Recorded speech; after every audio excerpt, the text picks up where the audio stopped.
Good afternoon, I'm Deb everyone. Nygaard, President of Roseville Rotary. I want to welcome you to this afternoon's meeting. If you could stay muted when you're not speaking, that will help us, especially as we do our flag pledge here. So if you would mute yourself and join with me as I say the Pledge of Allegiance. I pledge allegiance to the flag of the United States of America and to the republic for which it stands, one nation, under God, indivisible, with liberty and justice for all. All right, we're going to wait with our four-way test until the end of the meeting. And so, Lauren, I have down that you're going to do our invocation.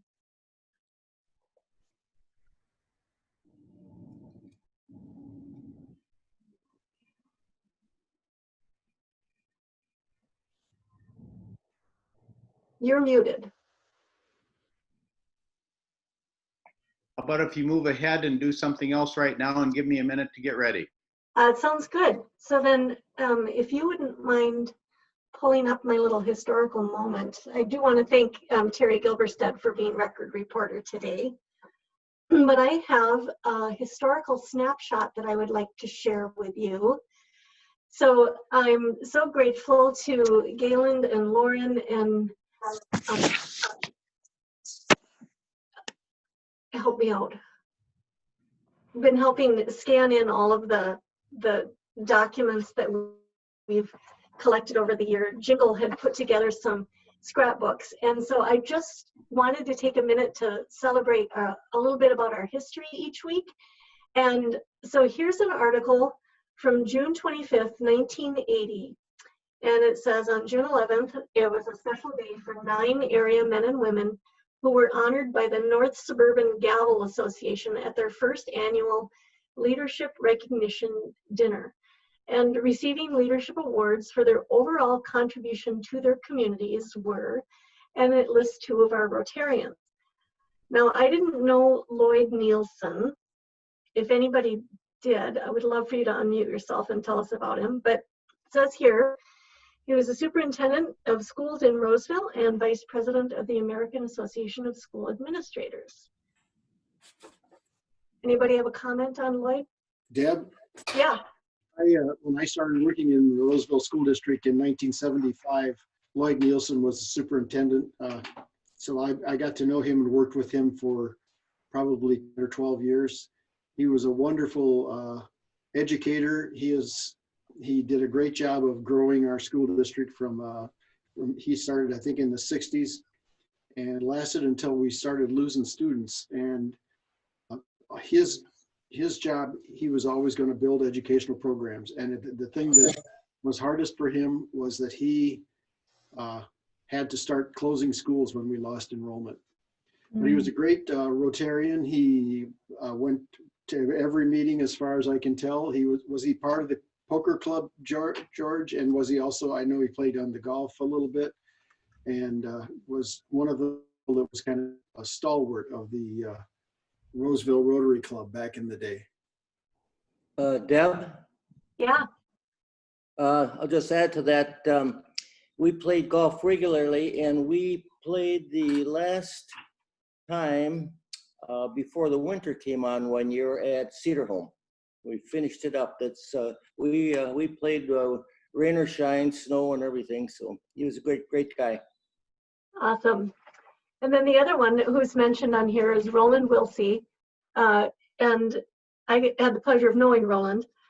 He was president of the Indian Head Council of the Boy Scouts of America and past district governor of Rotary International. Of course, he was president of our club for a while too, and longtime contributor. So anyway, Lauren, are you ready for us?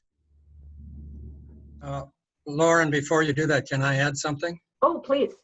In that photograph in the rear is my father, Herb Johnson. Really? Yes. I don't know if you can put the photo back or not. Tell us a little bit about him. He's what got me in Rotary the first time. He's in the back to the right there. That's him. we lived in Winona when I was a kid, and he was president of the Rotary Club of Winona. I remember they had a program back then that was something like Junior Rotarians. So they would pick 2 students, of course it was all boys at that time, from the high school class to come to meetings for a month. So we'd get out of school, we'd go over to the meetings and have lunch. And I remember being a Junior Rotarian one month. That was my first time in Rotary. And much later in life, he was a Y secretary back then, YMCA secretary. Later on, he became the executive secretary of the Republican Party in Minnesota. And then after he retired, by that time we were living in Atlanta. And after my mother died, I remember him coming down to visit a couple of times, and I would always take him to my Rotary meeting as a guest. Now, at the time, he was a Kiwanian here. He helped start the Golden K. He enjoyed that very much. But he said, you know, you never take me to a Kiwanis meeting in Atlanta. Could you do that one time?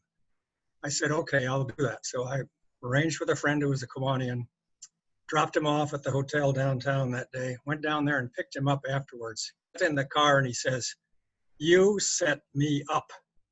I'm going to a Kiwanian meeting, and who's giving the program but a Rotarian? So every time after I came up here and visited, he would take me to Golden K, and he would, after he told that story, they would boo me every time I came in the meeting. Good one. Thank you, Ted. May I also All mention, right. may I also mention that Vince Sether, who's in the front row, was also a Roseville School District employee. In this, he was honored for his work with the fair, but on 4-H, but he was also the head of buildings and grounds for the school district for many, many years, including after Dr. Nielsen had left. Hey, Deb, Yes. Jim Foley here. I was a close personal friend of Lloyd Nielsen's. He lived across the street from me, and he actually is the guy who talked me into living in Roseville rather than Edina or North Oaks or someplace. And he helped me find. I went on to ski a great deal with him, and let me correct the record a moment. He was the president of the National Superintendents Association, and he also had a doctorate from Harvard. Wow. Well, it is really fun to look back on our history here. Just one quick thing also, Deb. My father was in this case cited because he was president of the North Suburban Senior Council. He was one of the founders of that. And he was a senior consultant to the Council on Aging, and that's why he was receiving an award this time. We have a rich history in this club, all 50 years. So thank you all for your contributions there. Lauren, would you like to give an invocation? Got to unmute though.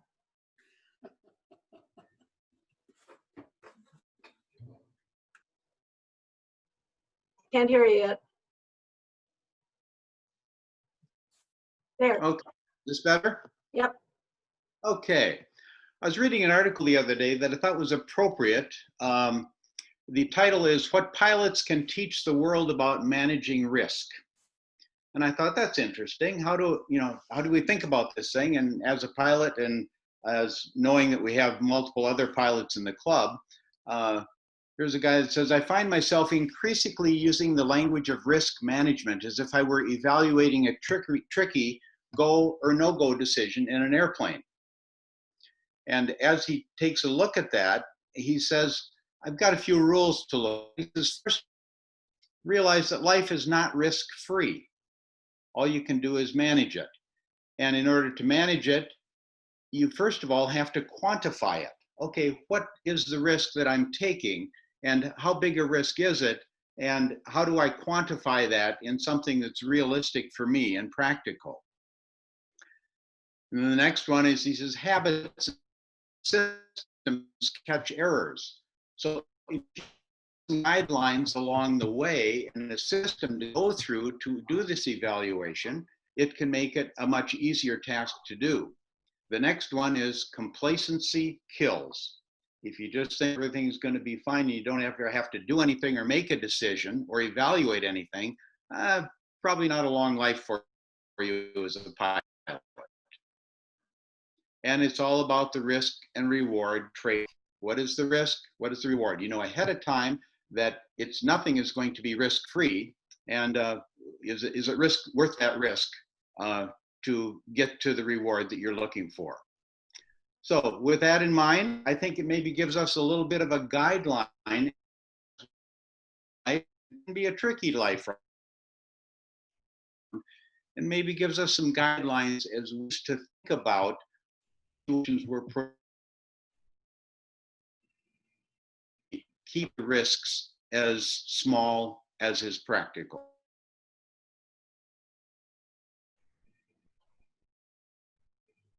Lauren, your audio is kind of broken up. Your video is actually frozen too. I don't know if others can hear you. Mm-mm. No. All right, he's completely frozen right there. So, well, thank you very much. We got the gist of what you said. So, we have a few minutes for happy dollars. Is there anybody who would like to contribute to Polio Plus here? I have a happy dollar. We have thought real hard and deep about whether we were going to have camp open for kids, and through all of this and many, many hours of thinking and planning and speaking with lots of individuals, we did decide that we wanted to have camp open. So on July 5th, we have 3,500 registered campers ready to come to our camps with all kinds of safety precautions, but we're super excited that we're still able to have camp and that so many families want to come and enjoy and get outside. And I know as a parent myself, I am so glad that summer is here. So thanks. That's great. More happy dollars? Lynn. Hi, everyone. Is it okay if I shared my screen here? I'm going to try this. See if this comes up. I think Kathy has to make you a co-host in order to do that. Oh, I can't just share? Does that share? There you go. It's working. Okay. I'm just sharing.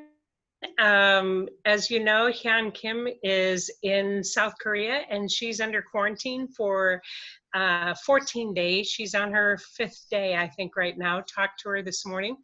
This is the sign outside of her room. And if you can read it, the English says, in case of violation of rules such as smoking, drinking, or disturbance, can be subject to deportation in accordance with relevant laws. So they're pretty strict over there as what you can do. If you even open your door to receive your meals, you have to be wearing a mask. And if they catch you on any of these, like it says, there's some things that you would be subject to. She's doing well. I'm going to try to get out of here.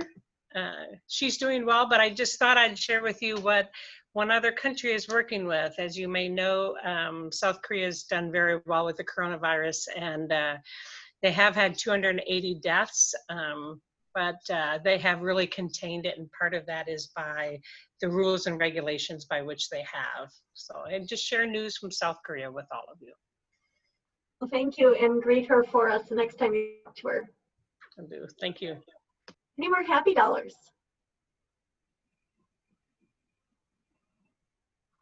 Lynn, you have a beautiful backyard. You've got to be happy about that, Lynn Megan. Yeah, I have a happy dollar. Oh, go. Talking about masks, I got a new mask from Dale Noyd. Let me model it for you. Oh. You seeing these new masks that you can talk through and see your lips moving? Wow. I really like that mask. How do we get it? I guess you get it on Amazon. You have to ask for a kind of a look-through mask. It has a plastic shield in the front, a chin guard. And Is you it can, comfortable? yeah, it is quite comfortable. Actually, yes. It's a very unusual sort of a mask. I'm anxious to. I see a little fog. Yeah, that's because it's so humid in here. My wife has all the doors open to let all the humid air into the house. Normally it wouldn't fog up. So yeah, very interesting sort of a mask. That'd be really good for our deaf clients. Yes, I'm Yeah. now starting my modeling career.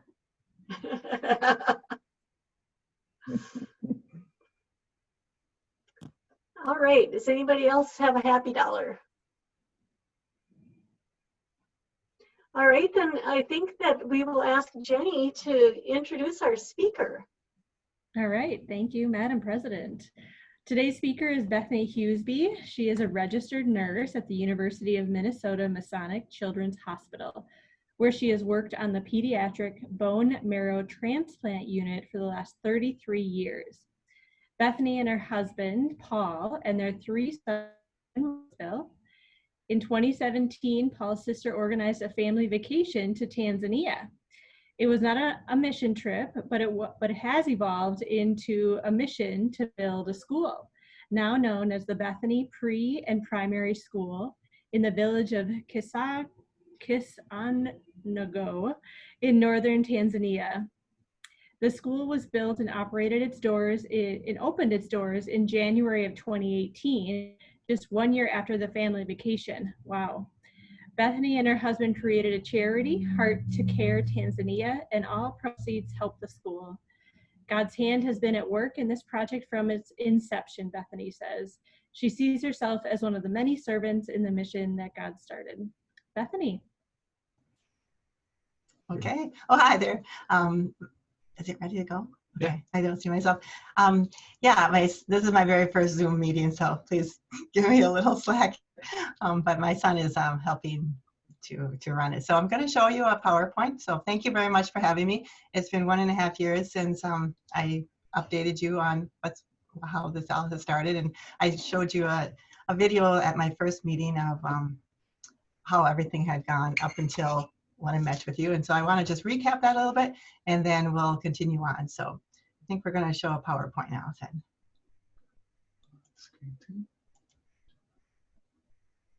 And I want to get, yep. There we go. Let's put them on the bottom. All right.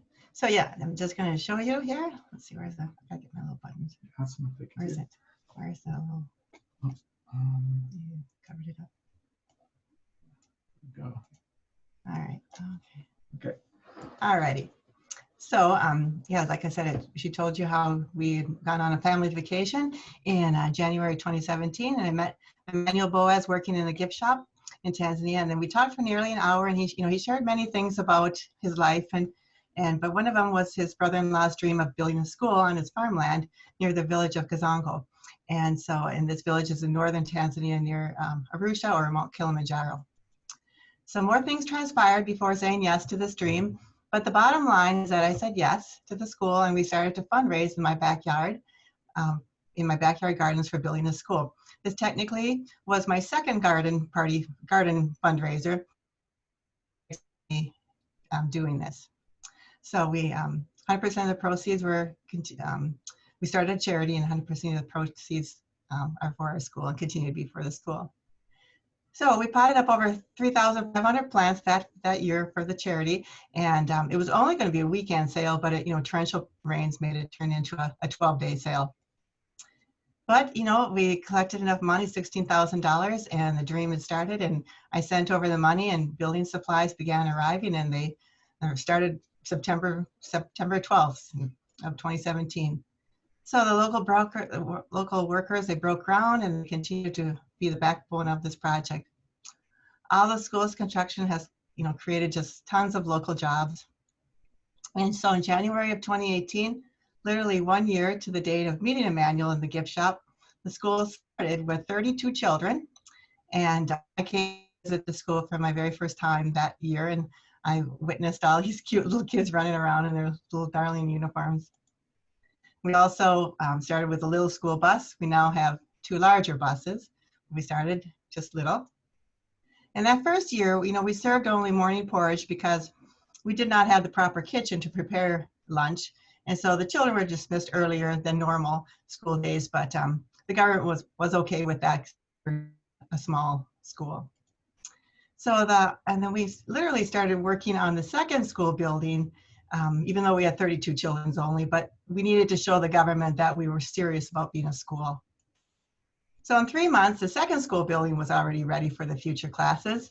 And we didn't use that building, obviously, but we did use on the far left-hand side, you can see like an indentation in the building, and that's where the headmaster and the teacher's office. We use that right away. So in April, I started on my second plant sale. So only having 17 days to get ready for that plant sale due to a late April snowstorm that year. But we outdid ourselves again that year. We had a 14-day sale. We decided just to make it 14 days, not just one weekend. And with 5,000 plants, we made $20,000. So after that plant sale, then we broke ground for the community center, which would be the home of the needed kitchen that we needed desperately. So the community center was a project for that summer of 2018. And we added on a garden party fundraiser as well. And we had 75 people come and hear more about our school, and we had a nice evening. And it was a success, and that was a nice addition to our school income. And then I traveled back to the school for the second time in November of 2018, and we cut the ribbon officially for the launching of the school. I mean, we had been just working on the paperwork for the government school, but we had reason to celebrate because we had jumped through all the hoops, we got all the paperwork done, and we had our all-important registration number, which is then registered with the government in Tanzania, because we have to report everything, our school grades and everything to the government. So it was officially a school. And I think I shared with you then when I last saw you that we had a 4th grade elementary kids in Falcon Heights become pen pals with us. And they've continued up being pen pals last year in the 5th grade. And we had obviously had cut it a little early this year, and hopefully we'll resume our pen palship. But that's been a really fun thing for the kids, for both students. So that's where I left off with you. It was December 17th when I came in and I told you all that information. So I want to share with you what's transpired the next year and a half. So like I said, this was our 2018 old kitchen. And this was the reason we needed the kitchen so desperately. And then now it went into this new kitchen. Still obviously not kitchen what we have in the States, but they still have to wash all the cups, spoons, plates by themselves, and a nice dishwasher to send things through. But those 2 ladies, they do the morning porridge of the cups, and then they've got the spoons and the plates and cups again for lunchtime to wash up. But inside, you can see on the left-hand, top left, you can see the inside of the community center. We got, nice tile floor. We haven't done the ceiling boards nor lighting do we have in there yet, nor do we have tables. And we have chairs purchased, but we don't have any tables. But we're making progress on the community center. That was kind of the project of the 2019 summer. But the biggest thing is now we provide, morning porridge plus lunch. And pretty much lunch is the same every day. It's beans and rice, beans and then some other stuff. But it's pretty much 2 things they eat. But the good nutrition, helps the students stay focused, and they're doing very, very well in their studies. So that was kind of what we worked on in the fall or the winter and spring of 2019. Then now June here of last year, we started construction on the Larsen Family Library. And I didn't have a plant sale 2019, so I just really focused on the second garden party. And I pretty much did it myself. I wanted to save as much money, so I pretty much, with some help with some friends, figured out how to run the party, and it was a success. We had a fun time. We had a cakewalk, and I think there's David here with his wife, and we had a fun time having a cakewalk. We raised a nice amount of money for that too. So in the November, I went back to Tanzania for now my third time for the school, and took along 2 friends with me, 2 former nurses, and we had took them on a safari. And one of them on the far left here, she totally fell in love with Tanzania, and we were going to be going back here at the end of July, but obviously we won't right now. But anyway, it was a fun evening. I mean, it was a fun vacation taking those girls there. And Emmanuel is in school for safari guide training, so he'll get his official certificate like in the next year, and then then he officially can take more friends on safaris. And actually, my hope is for him to have his own safari company someday, and then he can take people to the school and then also take them on a safari. So, so we have 250 kids now. Started with 32. The next year we had 150. Now this 2020 year we started with 250 kids, and it's pretty well split between 122 girls and 128 boys. We have our challenges, obviously. This was one of our challenges here. It literally happened. So this is horrible. Here I can see the roads.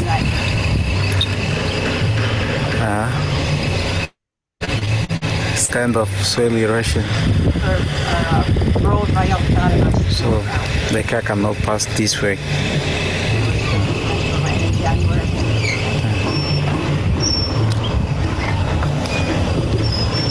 But we had 3 donors, pretty much step up, and they helped rescue us, and they donated some money, and we had like 7 trucks of pebbles and rocks brought in, and they got the road back usable again.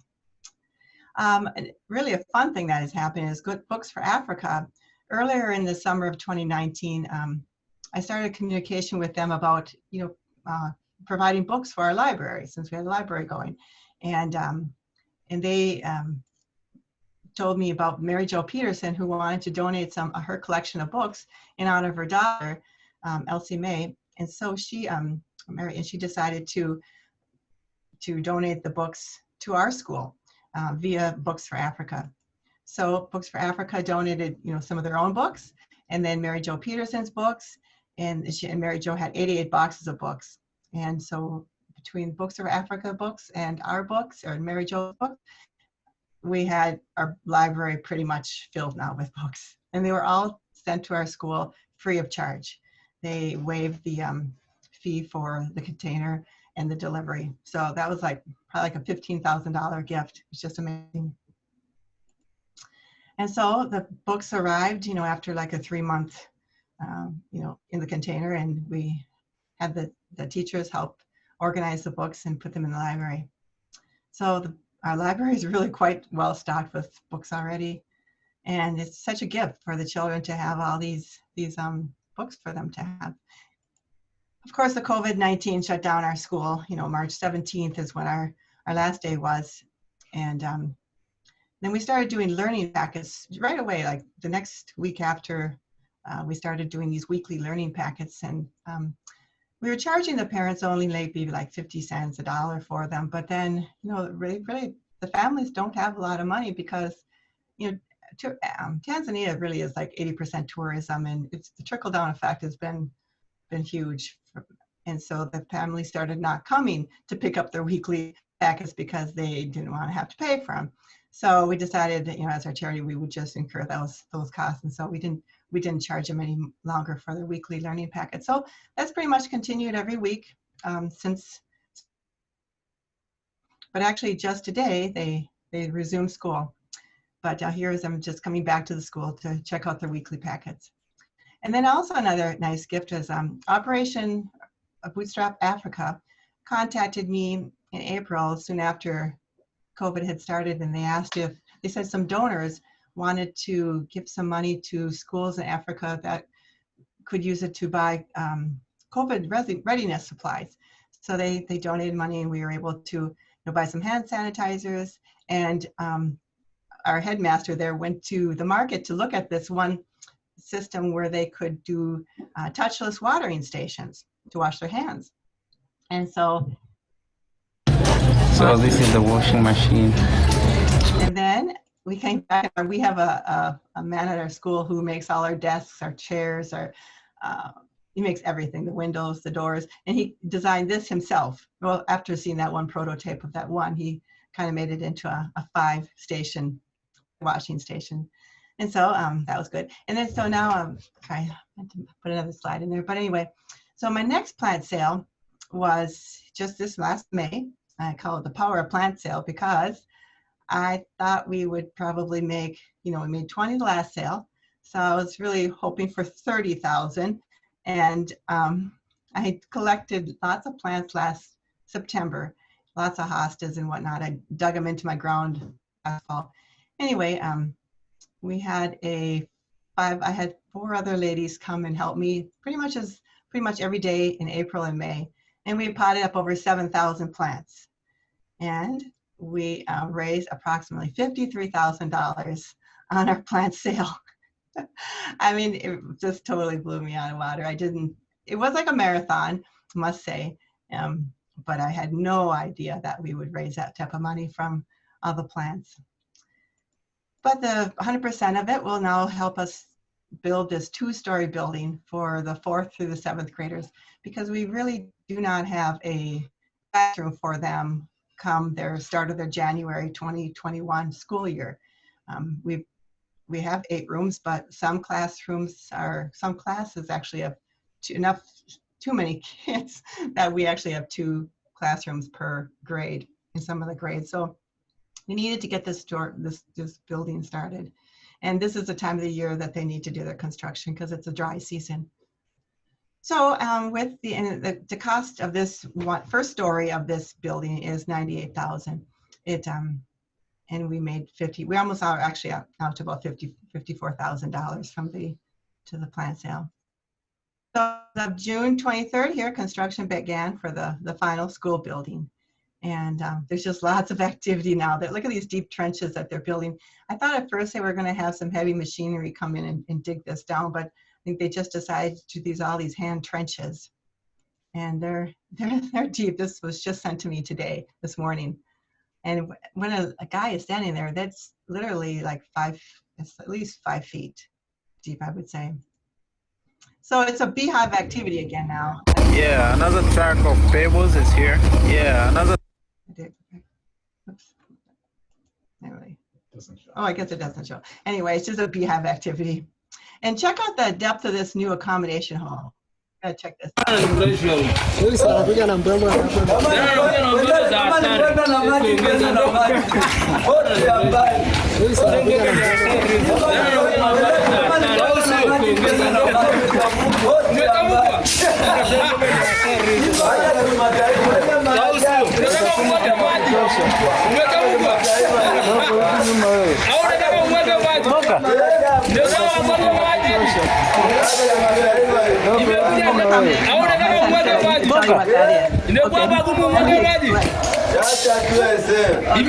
The accommodation hall is really their poop hole. Let's just face it. It's where their bathrooms.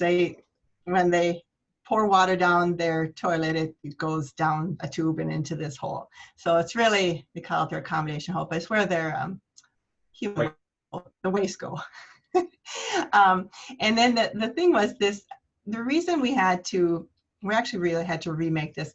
There was an accommodation hole on the one side of the washroom. But then when I decided we were going to make this a 3-classroom building.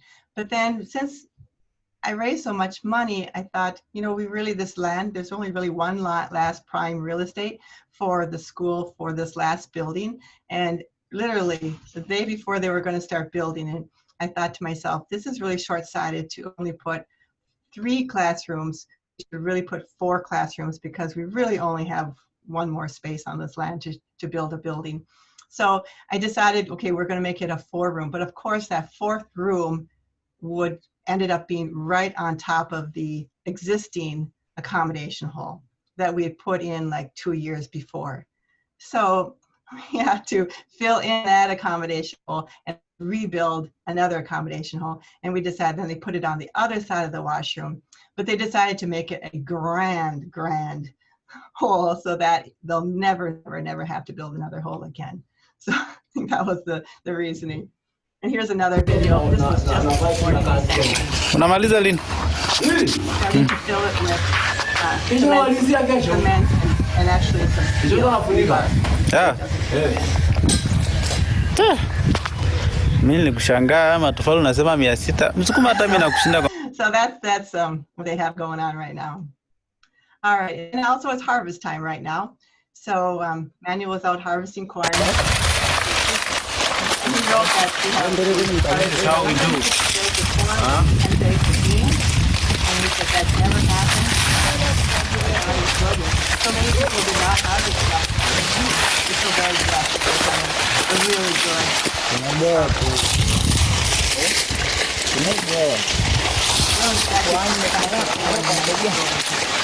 We have a watchman who's out at the farm.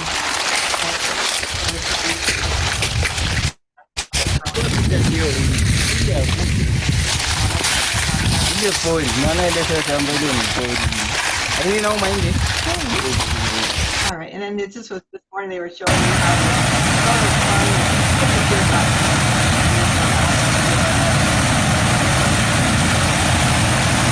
how made a good amount of Now we came to the farm and we are carrying the bags of crops. Watch this video. This is kind of fun.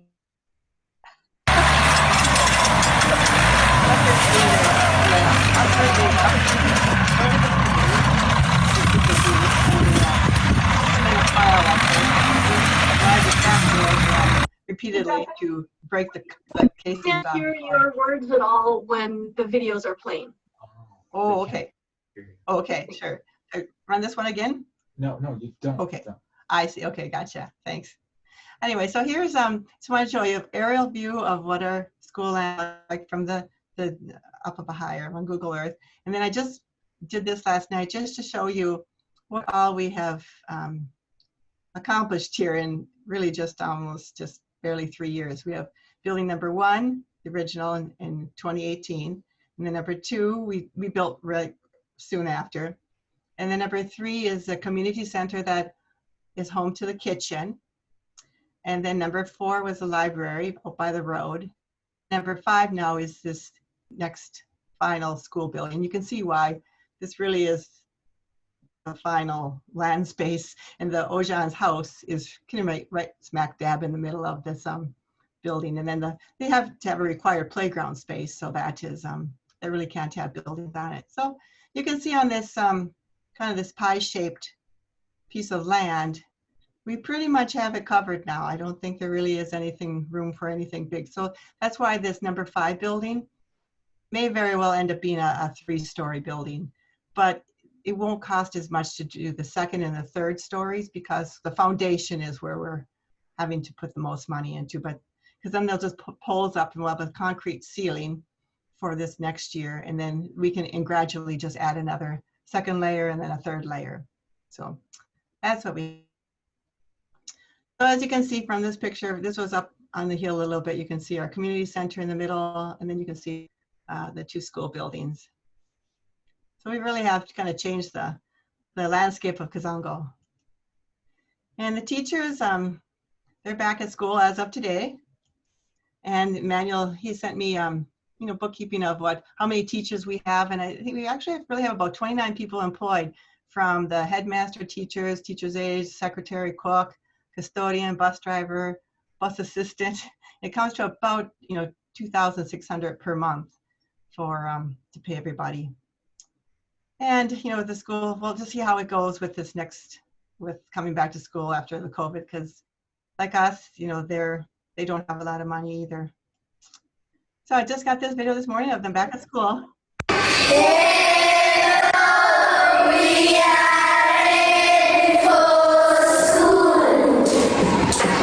I'm going to show that one more time.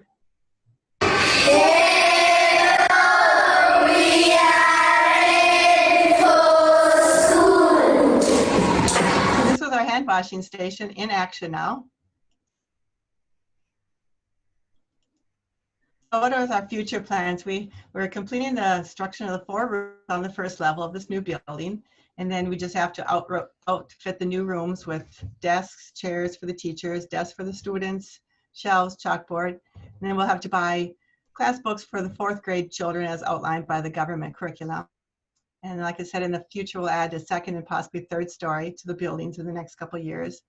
And I plan to have a computer lab. I've been sending over computers, and in time we'll have a computer lab in one of the classrooms. And last but not least, we hope to increase the number of sponsors for the children. So I hope to make the school as self-sufficient as possible into the future, because it's their school, but they're doing an excellent job.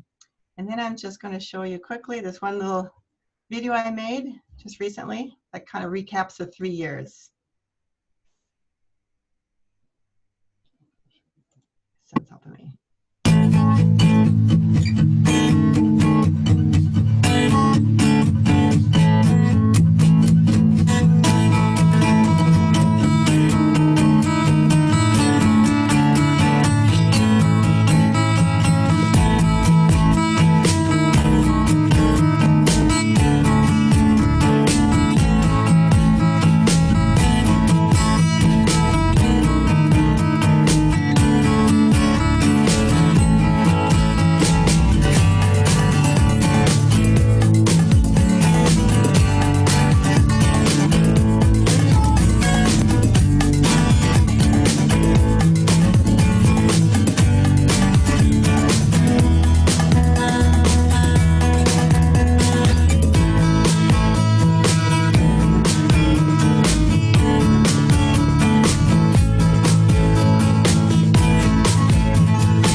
All right.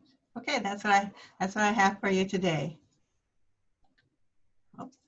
Thank you so much, Bethany. It's a wonderful update. Do people have questions for her? Yes, I have a question. I see that all the books are in English, but that is not the native language listening to the construction workers. So are all the students being taught English, and are they also being taught any native languages? No, it's an English-speaking school, so the students are speaking English. They have like one of their subjects is just learning their English, their native Swahili, but it's an English-speaking school. Second question: are the construction workers paid, or are they all volunteer? No, they're all paid. They get maybe like $10 a day. But they're all paid workers. Who's MSAADA architects? Actually, that's when I found out about them. They're actually based here in Ohio. Yeah, and they do work in that area and also I think Kenya. And I found out about them when I went to some of the Books for Africa books. Actually, also part of their shipment went to another school. Is helping build for the government some classrooms for their school. And so I found out about them. And I asked on them them being the construction people for our school, but they were so much more expensive. And so, but they were kind enough to donate their architect plan and the dimensions that they thought would be good. And so we're using their plan, but we're using our workers and our thing that is more affordable for us. Thank you. Yeah, well, good catch. They'll be happy to know that you caught on to see their little their sign. Good. I got a question. I noticed the kids are all in uniforms. Mm-hmm. Can you talk about that a little bit? Yeah, all the students are required to wear uniforms in Tanzania. So they have like 2 uniforms, and the parents pay for the uniforms. If it's a child who's sponsored, then a lot of times, that price is, the sponsor pays for the uniforms. And there may be like $15 for you, and they usually have two of them, but they're required to wear. On Friday, they can wear their gym suit. They have like a little gym suit that has their logo on the back, but they're required to wear their uniforms. I could see some of the uniforms becoming more like shirts rather than 3 years ago when they were like at their knee. Now they're way up by almost their waist. So, but they're making it work. Hi, my name is Khadija and I'm from Kenya. Oh, nice. Is that based in Arusha? Right. We're about 15 minutes west of Arusha. Unasema Kiswahili? I'm sorry, what? Unasema Kiswahili? Do you speak Swahili? Oh, I wish I could to learn, but I'm horrible at learning languages. Yeah. So, I have one question. You talked about sustainability. Actually, I have 3 things. You talked about sustainability. I was wondering what exactly that will look like as far as sustainability goes. My other, maybe 2 suggestions is, would you consider attaching a local name to the school as well as your name if you would like your name to stay, because that allows the locals to have ownership of it. And it's a name that they can pronounce, something that means something to them, that they understand what this means. So something that is valuable to them. And you can have your name attached as well. But always ownership comes from feeling like this belongs to us. So part of belonging to us is naming it. The other thing I would highly, highly suggest is including Swahili in their curriculum. In the US, I'm an interpreter. I own an interpreting agency. Those languages is what is paying some of my bills. Things that I was taught at school, as it was a government school that I went to. So learning their language, being taught their language is really, really important. And it removes that colonial stigma of, oh, English is the only language you need to learn. No, there's a lot in Swahili. It's very advanced, it's very deep. There's poetry, there's so much that they can learn. Basic language is just like any other language, and can be very academic. I mean, University of Dar es Salaam, all of those places have huge curriculums in Swahili. So I would suggest a Swahili teacher, and that just builds more pride into who they are in learning their language, as just as important as learning a foreign language. I am connected to Rotarians in Nairobi, so I'm thinking if you need something, I'm talking to the Rotarians in Africa to see if we can help our own without looking for help too far. So I may be able to connect you to Rotarians in Nairobi and see that occasional $100, $200, $400 that you need, that you don't have to come here to ask if we can our own children. And thank you so much for what you're doing. Oh, thank you. First question about sustainability. Yes, definitely. Yeah, this was never my desire to build a school. I mean, I'm a nurse, and so the community center, besides needing it for the kitchen, I really helped build that because I thought, and in the future, I think it will be a place where they can rent it for events, weddings. We've had a confirmation in there. We've had a wedding in there. So those type of things, I want that building to be something that they rent to make some money, some income for the future. So that's the reason for really building that. Because we could have just built just a room for just the kitchen, but that was that design for that. So because they do need to be self-sustaining, but we're growing our own crops, so they are really diligent about a lot of crops here this time. So then they can sell some of the crops and make some money. So they will be self-sustaining, I do believe, but they'll always need some sponsorships. I don't exactly know how this will all work. I don't know. And as for the name, I never asked for the school to be named after me. And they don't say Bethany correctly, it's Beth Ann. But it was Emmanuel's decision to name the school after me. So, they can name it whatever they want when I'm gone, if they want to change it to something that is more their area. But I think it's pretty well known and now, and they like it. But it was their decision to name it after me. And as for, what was the third question? I'm blanking on it. I'm sorry about the languages. The languages. I do know that they do have their subjects is Swahili, so they are being taught in Swahili as well at the school. So I do know that exists. I mean, we're really following the government regulations, and they have that classroom hour of Swahili as well. So they really take care of everything, and I do believe they know what they're doing. I'm just trying to raise the money to help them do what they want to do. But thank you. Those are really good points you brought up. I appreciate it. I like the Maasai outfit. Oh, you noticed. Yeah. Whenever I go, they bring me and they give me another. I didn't wear my crown, but I have it over here. But I'm actually Samburu, which is related to the Maasai. So I'm part of the Maasai Mara ecosystem. That's where my family is from. Oh, nice. Yes. Okay. Yeah, they give me a new Maasai outfit every time I go, so I'm collecting them all. It never changes. The colors are the same, so you can't tell the difference. Yeah.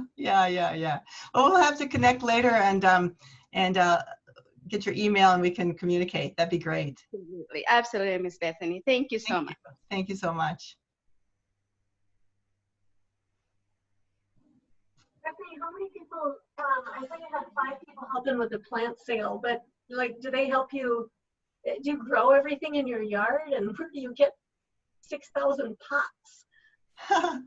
Well, I had collected a lot the year before. I collected the plants pretty much the year before. And then I felt like I was starting to run out of pots. So I put out an SOS next door. And, even David Cray, remember, he brought over some pots for me, and everybody, pretty soon I had more pots than I even needed. So it's one of those things where I prayed for pots and I got more pots than I needed.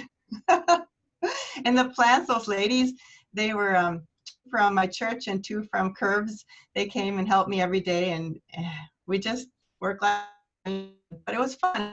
It was during the COVID time, so we all wore our masks while we were together for 2 weeks. But then we figured out, well, we've only been with each other for 2 weeks, so we disbanded the masks and just enjoyed each other's company. Our wheelbarrows were spaced apart, but it was a good time, actually. So. Well, I can't thank you enough for this update and for everything that you're doing, and just appreciate your humble service, and it's a beautiful thing that's come. Yeah, it really has become more than I ever imagined. So just keeps on going. I just keep on praying. Well, I think that in honor of our speakers, we make contributions to the Rotary Woods and Rain Garden at Central Park in Roseville, and so we want to thank you for your your time and for being with us and for really rocking this first Zoom call here. Okay, thank you. Just for the members here, we don't have a meeting next week for the July 4th holiday. So, and the next time we meet, Monday, July 13th, we get to be together. So for those of you who are comfortable, we'll be meeting at the DoubleTree, but we'll also have Zoom pulled up. And so if you are not comfortable meeting together, I think you saw the survey that Kathy sent out. You can still join us by Zoom. So, and then Ruben Vasquez, the Vice President of Racial Justice and Public Policy at the YMCA in Minneapolis, is going to be our speaker. So I'm really excited to hear him. And then we are going to end with our four-way test. Kathy, if you hold on, Deb. Oh, yes. We need to talk about awards. Awards. Oh, yes. Kathy, were you able to pull that video in of David talking? I was not, because they don't have it up yet, but we will have to get that when it comes in. Lynn, why don't you give a quick summary here? I'll pull up the awards in just a second here. Thank you. So the Rotary District Awards, this was the third year of the awards. The previous couple of years, we were included in large club, and we didn't really fare so well at all. So some of us kind of talked with people at the district. What they did was create a medium plus club, which we were inclusive of that. There are 6 categories that Kathy assisted David in presenting our nominations. So vocational, community service, youth, international. You guys, we did amazing. We got like, 4 seconds, Kathy, 2/3. And drum roll, we became the Mid Plus Club of the Year. So congratulations to us. It was an exciting Zoom meeting to be able to watch and see all the great things that we were able to do. It felt really good. So, way to go. Thank you, Lynn. And thank you, David, for an excellent year and for leading us through that. That was really wonderful. We'll try to get the video clip of David's little acceptance speech, so to speak. Yep. As long as there were no jokes in it. You can add those live. I like the jokes. I collect the jokes. I use them afterwards, David. So somebody makes use of your jokes, and everybody. So. There you go. Thanks. Thank you, Khadija. You're welcome, David. Share with me. All right. So we will go forth saying the four-way test. I hope that you will carry these values into your life as we leave. Kathy, are you able to pull that? So if you would mute yourself as we say these together. Number 1, is it the truth? Is it fair to all concerned? Will it build goodwill and better friendships? Will it be beneficial to all concerned? All right, well, thank you very much, everybody, and we will see you in 2 weeks. Thank you very much for having me.